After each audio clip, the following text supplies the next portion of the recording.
So, I just wanted first to say thank you to everyone for all the love that you've shown over the course of my Iraq travels. I have been getting tons of questions. People have been DMing me and also been sending me questions over on social media, such as TikTok, Instagram, and Snapchat, and a few people have contacted me via Facebook and Twitter. So in today's video, I've narrowed down the questions for me to answer to you guys. And these are common questions that were asked, and I will be giving you my answers to them. So I've got all the questions right here in my phone. So I'm going to go ahead and look at the first question. So my first question is what is your top 3 favorite places? So my top 3 favorite places in Iraq have to be I can't say 3, that I have 4, maybe 5 top places, but I'll narrow it down to quite a few. It has to first and foremost be Imam Ali Hazrat Ali alayhi salam's maqam. Honestly, because my spiritual path goes through Hazrat Ali alayhi salam, so it was just beautiful to be able to go there and just be in their presence. The whole place feels like you're in Medina Sharif. The whole look of it, everything is like that, and it honestly looks like a palace. As we went through it, we walked through towards the maqam, it would get more and more extravagant. Honestly, I was just blown away by the beauty, and honestly the place was just where I think I let myself go. In terms of emotions, I was just overwhelmed by the beauty about the place that I'm at, who I was placed in front of, whose feet I just, even now when I watch it back, when I watch my Wifi trip back, I get goosebumps, and that's what I wanted from that experience. I just honestly felt so spiritually uplifted when I was there. It was very, very beautiful and very emotional. That's how I would describe it. It was very, very emotional. And my second favourite was Hazrat Imam Hussein's maqam. Again, it was the fact that you were there, and this was Hazrat Salaam's grandson, and the torment they went through was quite significant, and for you to be able to receive Islam. And honestly, I just felt a huge connection there, and the whole building and everything was so beautiful. I honestly loved it. I cannot fault that place at all. Karbala felt a bit uneasy for me, but I just didn't feel comfortable. But when I was at the maqam, I honestly felt very, very comfortable, very relaxed, very at ease. Then it has to be Sheikh Abdul Qadir, Ghaus-e-Azam Sheikh Abdul Qadir Jilani's maqam. Honestly, there is something there, something very special, very unique. You can understand why they call Sheikh Ghaus-e-Azam Sultan al-Awliya, because honestly that place just overwhelmed me with this emotion and this connection and this feeling that I've honestly never felt before. Honestly, my path doesn't go through Sheikh Ghaus-e-Azam, but I can understand why they have such a huge following, because they are very, very, very special, and I have a huge love for Ghaus-e-Azam as well. And I think honestly anyone who follows them is very, very lucky indeed. I know the Naqshbandi Tariqa, a lot of the people that were travelling were Naqshbandis, so they were very fortunate to be able to go to the maqam of the Tariqa. Honestly, it was beautiful. Another one, so I can't, like I said, I can't rattle it down to 3 people. I have to rattle it down to 4, is Sheikh Maruf al-Qarqi. They were the Sheikh of Sheikh Ghaus-e-Azam, and when we went there, it was on the first night that we were in Baghdad. I was like, oh, this is nice. this is beautiful, this is a good place to come, whatever. But when they took us down and to the actual maqam, so we went down a load of steps to see the actual maqam itself, and where Sheikh Azam did halwa as well. And it was just, honestly, I felt something in my heart just go ding. You know, I had this emotion and this feeling that I just cannot describe. It was something unique and special, like something happened to me in that moment, and I honestly don't know what it was. And even when I think about it now, it's like I get overwhelmed with like this feeling, and I honestly just felt like I was somewhere special. And I said it to everyone as I walked out, and I said to my mum, I go, there's something here, Mum. There's something here. And I said it to my sister as well, and my sister's like, you know what, I felt something here as well. I'm very much into my spirituality. I wouldn't say I'm a perfect spiritual person, but when I feel something, I feel it, and I would say I feel it, and that was where I felt something happen to my heart. And that, and the other few places that I could describe to you, honestly, it was just mind-blowingly beautiful. So if you ever go, I do recommend you visit these 4 places. Honestly, you will just be blown away by the beauty and the people that are at these maqams. Next question, what was Iraq like? Iraq is a very beautiful, once in a lifetime type of place that you can go to. I just feel very fortunate to have gone. I do count my lucky stars. Honestly, this is very overwhelming for me to talk about, but it was just a very special journey that I could not even put into words.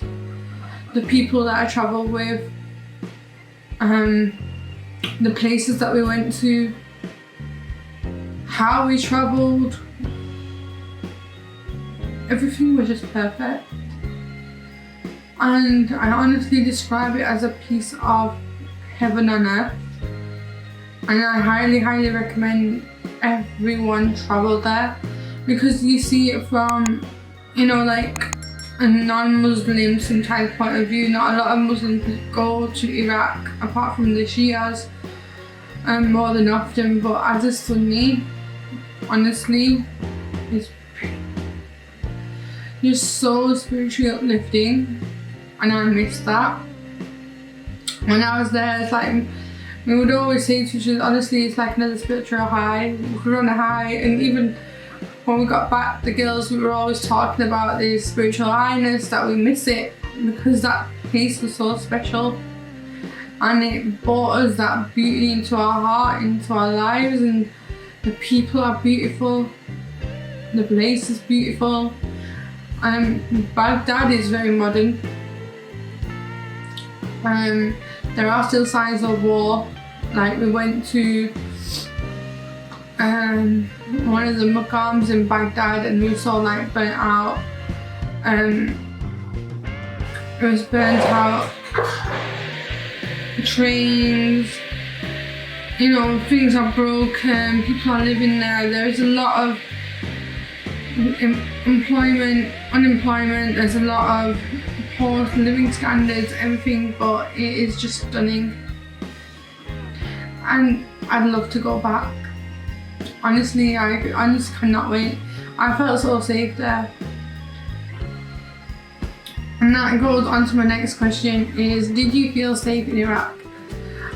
Yes, absolutely. I did not feel like I was in danger at any point. I felt very in control of myself. I felt very stable that I was there. I was very uneasy going there, I'll be honest. I was one of those people who were like, oh my god, what am I doing to myself? Where am I pushing myself to? Where am I traveling to? But it was I feel very fortunate to have travelled there now, and it was once in a lifetime opportunity. I never felt in danger. There was no bombings. There's nothing. The media has shown us one side of a story that is, and obviously being there is completely 180-degree difference. So I do recommend you go there. However, they did say to us if we were travelling, and we were going out somewhere, to travel in groups rather than alone, because there are abductions and stuff like that happening, and it was quite common. But because obviously we were with some tour guides, we were in a minibus, and we were very looked after. It was beautiful. Next question: what is one thing that you liked about Iraq? What did I like? I can say so much. I honestly love the people and the culture. It was just beautiful to be able to go there and experience something new, and just be in a place where you could explore and see Islam and see the story of Karbala and Hazrat Imam Ali's Islam story come to life. And I really felt at peace. After the 7 days, a lot of us were like, we don't want to leave, we want to stay here. And I was one of those people who was like, I don't want to leave this. Because if I leave this, I know I'm going to miss this. And it's to everyone's cup of tea, and different people want to see different things. My journey was more of a spiritual journey rather than a tourist destination, whereas some people prefer to go to tourist destinations like, you know, for example, Dubai or Abu Dhabi, Qatar. Whereas we had the opportunity, I could have picked to go there. My husband was ready to go, but I chose not to. I chose to go on this spiritual journey because I knew my soul needed it. So everyone has their own choices, you know, we make them. So I chose this, and it was, for me, the right choice. For you, it might not be. But yeah. Next question. What is one thing you would change about your trip? I think the one thing that I would change is I wish I'd been there longer. I wish I had more time at Hazrat Imam Ali alayhi salam's maqam. I think we only went for 7 days in total. That included travel to and from. So it was very quick. So I do feel 7 days is not enough. We need a lot longer, and we said that to our tour guides. If you ever bring us back, or when you ever come back, you need at least 10 days here to explore it and see it.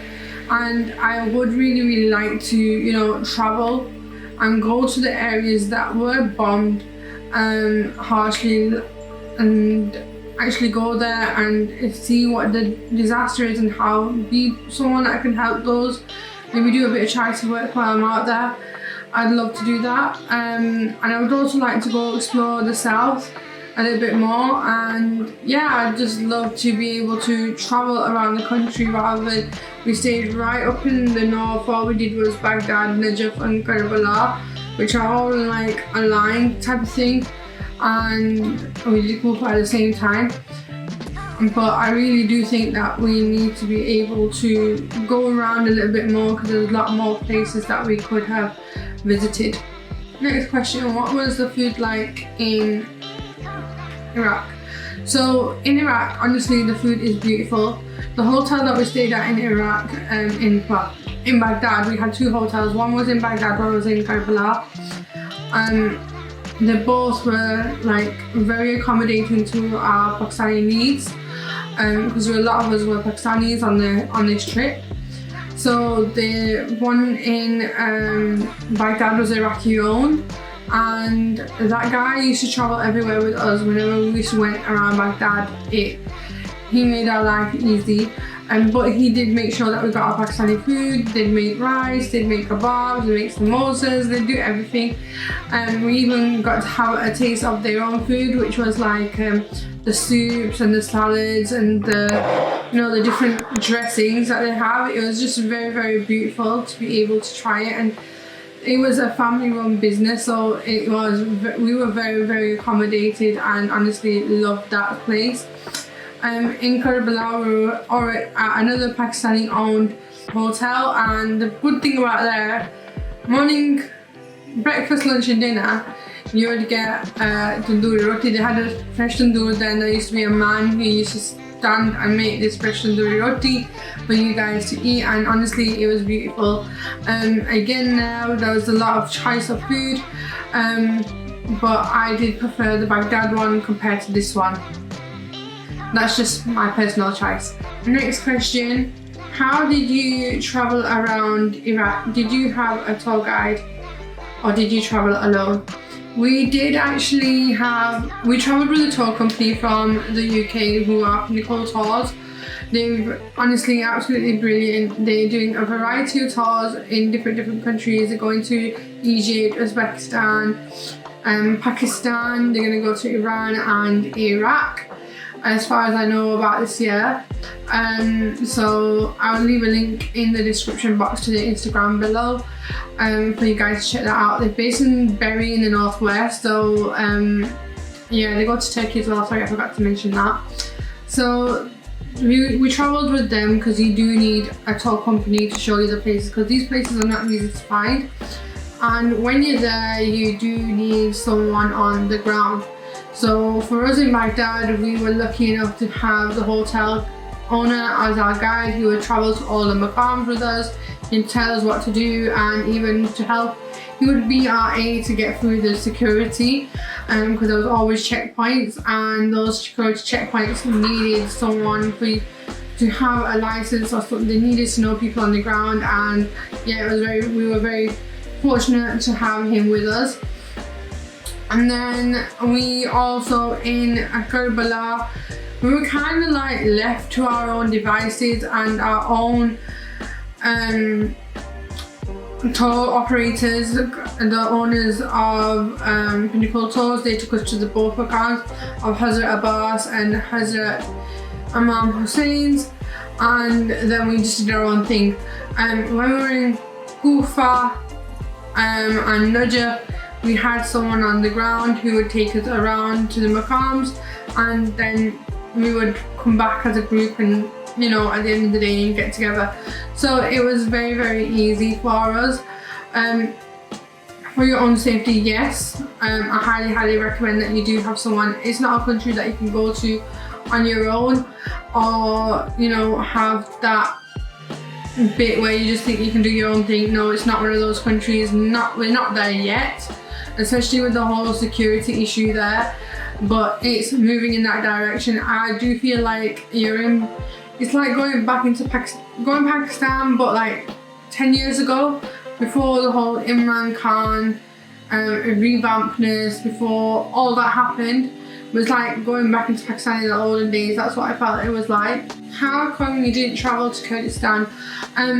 Well, obviously that was not part of the itinerary, and I think you need another visa or something to get to Kyrgyzstan, and we were only there for 7 days, so it wasn't part of what we wanted to do. But yeah, if I ever go back, I'm open to going to see what Kyrgyzstan is about, what it's there for. So yeah. Someone says your videos are really interesting, having very good content, really enjoying watching your videos. Thank you very much. Honestly, words like that make it meaningful, and it also helps me to make more content on a regular basis. So yeah, thank you very much. I really, really appreciate your words. Next question: did you anticipate questioning upon returning to the UK? When that was? Well, obviously I went to Iraq in December during the Christmas holidays, and no, I just came back. They asked me where I'd been. I said I'd been to Iraq. I went visiting the shrines there, and yeah, no one said anything to me at the border, and they just let me back in. Not a question asked. Are they friendly towards British? Extremely. I think we all have that perception that, oh my god, they're gonna hate us, they hate the British, they hate the Americans because of the war.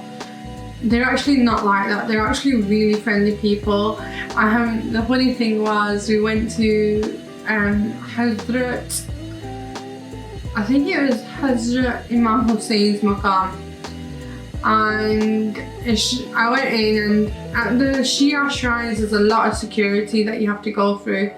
So I went in and she checked my bag, they pat you down, and she was saying something to one of the other ladies on the side, and my friend, she knew Arabic, and she goes, you know what she just said? I was like, no. She goes, you're really pretty, and I was like, oh, that's so nice, because you know, and she kept asking me, are you Pakistani? And I'm like, yeah, I'm from Britain, I'm from England, and then she goes, oh, Pakistani. I'm like, yeah, and they're really, really friendly, and honestly lovely people. How does the poor class sustain in this country? Well, we didn't really get to see much of the poor, but you see a lot of the youngsters are working out there. So it was really, I just felt it was normal because that's what I see in Pakistan. I didn't feel like it was something untoward or something different. So yeah, that's why I felt very normal. But you do see the lower living standards because there is still elements of war there, and these people are in those squalid positions where they are around the elements of war, around that end, and it was quite hard, quite emotional to see. Okay, we've just come across 2 more questions. How progressive is it becoming? There is a lot of development happening as we travel throughout Baghdad. There's a lot of, especially where we lived, there was a row of restaurants, Hardee's was there, there was a load of restaurant dessert places, so it was a very developed area as compared to the other areas. But you can always go to the other ends of Baghdad and you'll see totally something different. But wherever you go, you see development happening and you'll see a lot of change happening. So it is moving in the right direction, but it'll take them a couple of years or more to get there. How are the Wi-Fi speeds? Well, the Wi-Fi in our hotel in Karbala was crap, and the Wi-Fi in Baghdad was absolutely brilliant. Obviously we didn't have a SIM card or anything, we were just there for a week, we didn't need it. So we just did whatever, we'd go out in the morning, come back, and then we'd just connect to the internet when we got to the hotel and get the messages. It was fine. I didn't really fuss over it. That's it. Around how much money did you need to go to Iraq? Well, the whole trip, including our travel on the ground, travel there, whatever, the airport, where, you know, everything, that was around 1,700. And then in terms of how much cash I took about £300, and I only spent £100 while I was there. In the whole 7 days, that's all I spent, and I bought £200 back, which I felt was very fortunate of me. And obviously, knowing me, I spent a lot more than that, so that was really good. Would you go on another spiritual trip, or would you recommend to go on a tourist trip? Well, everyone makes their own choices, right?